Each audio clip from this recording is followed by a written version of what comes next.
આજે 24મી ઓગસ્ટ 2026 સોમવારના દિવસે આજના ચિંતનમાં તમામ સંતો હરિભક્તોને મારા સાષ્ટાંગ પ્રણામ. જય સ્વામિનારાયણ. આજનું ચિંતન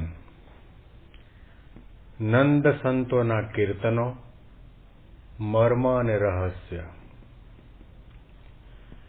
હરિભજતા સુખ હોય સમજ મન, હરિભજતા સુખ હોય. ક્यों अपने शिर लेत बुराई, रहना है दिन दोय समझ मन, हरिभजता सुख होय. ब्रह्मानंद कहे हरिने भजी ले, ब्रह्मानंद कहे हरिने भजी ले, हित की कहत हूँ तोय समझ मन, હરિભજતા સુખ હોય. સંતો કેટલા દયાળુ છે, કૃપાળુ છે, પરોપકારી છે. એમને આવું ગાવાની, લખવાની, સમજાવવાની, વિતરણ કરવાની આવી ભાવના રાખવાની શું જરૂર છે?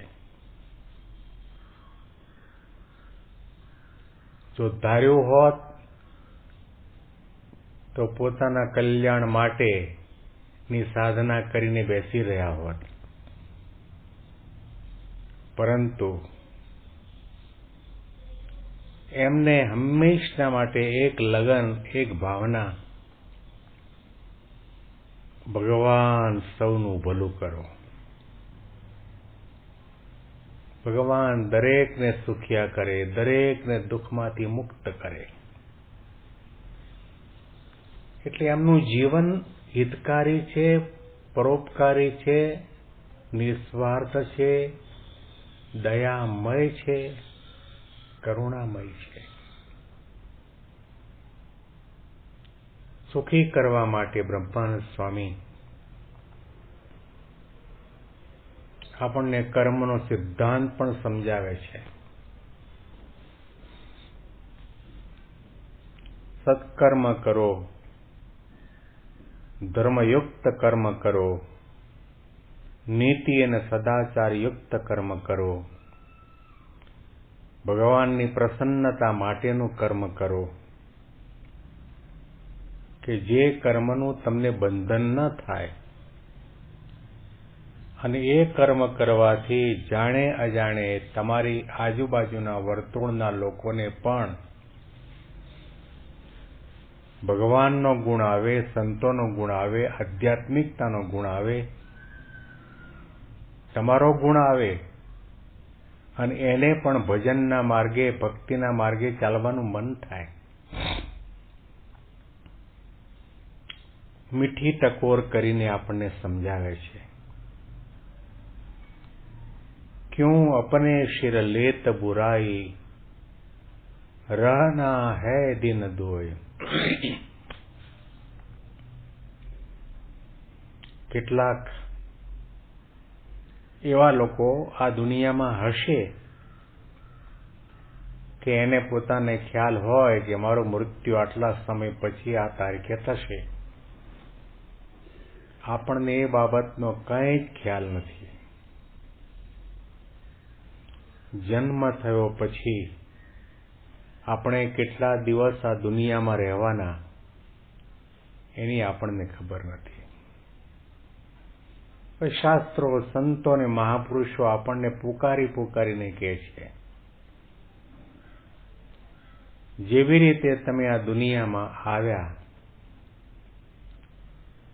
આવ્યા ત્યારે શરીર ઉપર એક નાનું સરખું કપડું નહોતું. નગ્ન અવસ્થામાં તમે માતાના ઉદરમાંથી બહાર નીકળ્યા છો અને આ દુનિયાને છોડીને જવાનું થશે ત્યારે પણ તમારે ખાલી હાથે જવાનું છે. જન્મ્યા ત્યાંથી જરૂર જાણો, મરવાનું છે માથેજી. આવ્યા ત્યારે શું લાવ્યા અને શું લઈ જાવું સાથે જ. પ્રભાતે ફૂલડિયા ફૂલે, સાંજે તે કરમાશે જે. નિત્ય બાગમાં નવીન કળીઓ, ખીલીને કરી જાશે જી. જન્મ્યા ત્યાંથી જરૂર જાણો, મરવાનું છે માથેજી.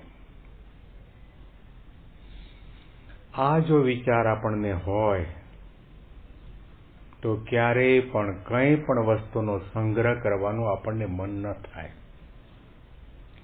અને આપણા પ્રારબ્ધ પ્રમાણે અને ભગવાનની મરજી પ્રમાણે, સંકલ્પ પ્રમાણે જેટલું મળ્યું એમાં આપણને સંતોષ મનાય. અને એવો પણ વિચાર રહ્યા કરે કે દુનિયામાં લાખો માણસો એવા છે જેને પહેરવાના કપડાં નથી, રહેવાનું ઝૂંપડું નથી, એને 3 ટાઈમ ખાવાનું મળતું નથી. ભગવાને મારા ઉપર, મારા પરિવાર ઉપર કેટલી મોટી કૃપા કરી. આવું સરસ રહેવાનું મકાન મળ્યું, સારા કપડાં મળ્યા, 3 ટાઈમ ખાવાનું મળ્યું, તંદુરસ્ત શરીર મળ્યું. અને એ વિચાર અવશ્યપણે રહ્યા કરે કે ભગવાને મને મારી પાત્રતા કરતા વધારે આપ્યું છે.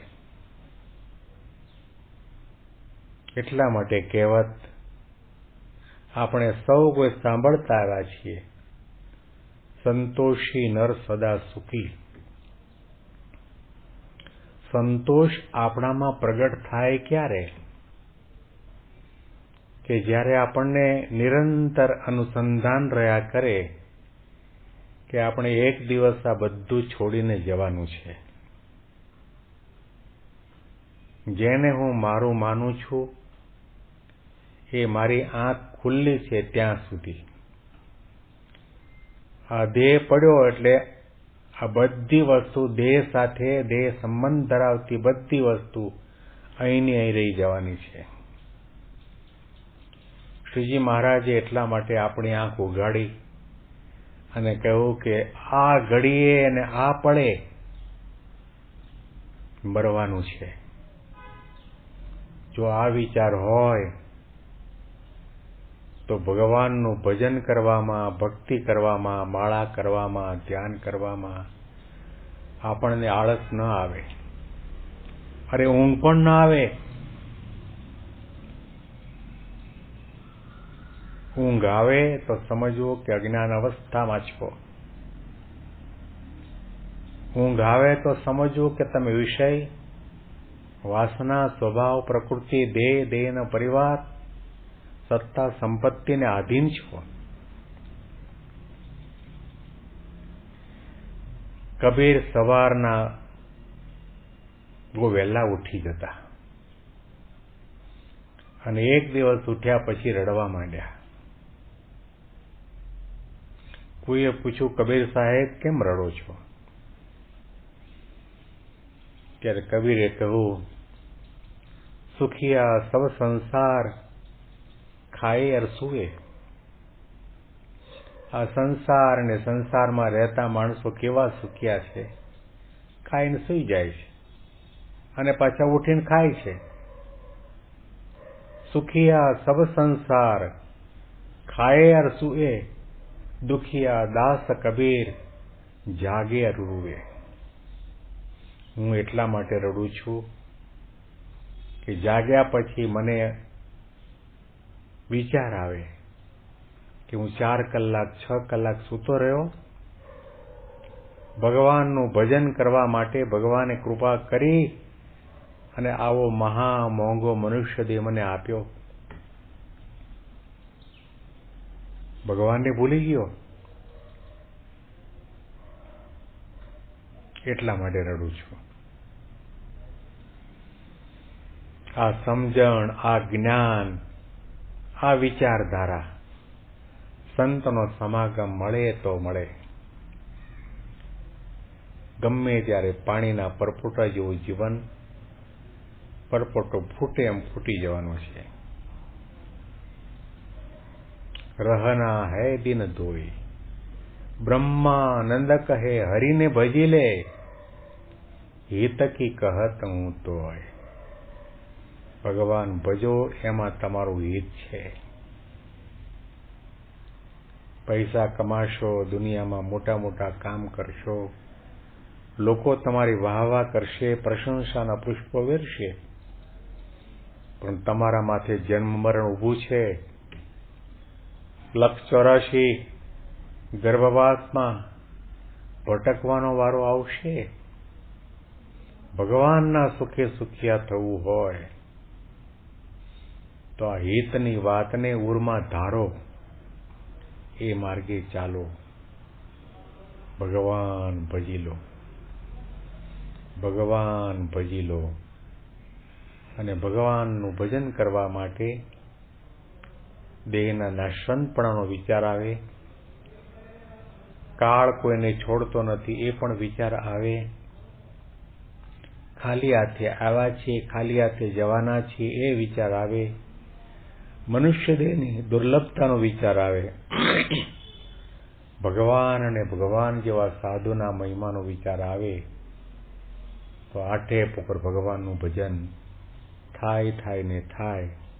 અહીંયા આગળ આ ગોળીના આ પદની સમાપ્તિ કરીએ છીએ.